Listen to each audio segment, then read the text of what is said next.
When we hear a Silk Road, we often picture a single line on a map, like a highway from point A to point B. But the truth is, Silk Road was never a single line. It was a network between cultures that kept shifting like a worldwide today. Some of them became stronger, some faded, and others left, depending on war, pollution, and weather.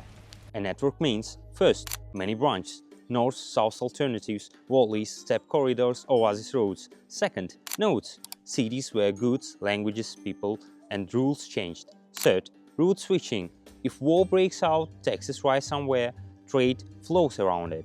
That's how the Silk Road operated for centuries, from ancient through the late medieval period.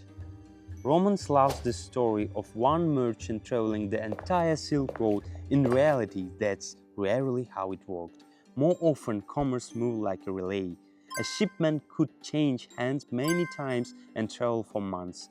And that brings us to what turned this network into a functioning system: infrastructure. Overland roads were literally mixed up by caravanserais. They were not just places to sleep, they were places where caravans were getting ready for the next adventure, repair, and they were offered for the security. Silk became the symbol not because it was the only production, but because it was high valued and practical for long-distance transport. In the past, silk wasn't only luxury. It could be used for taxes, payments, and diplomatic exchange.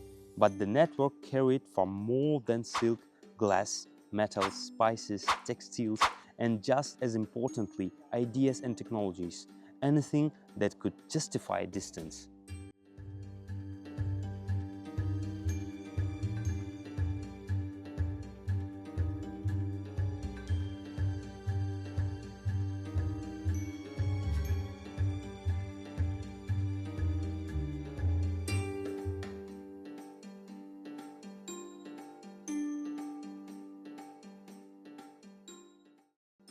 Here is a real turning point.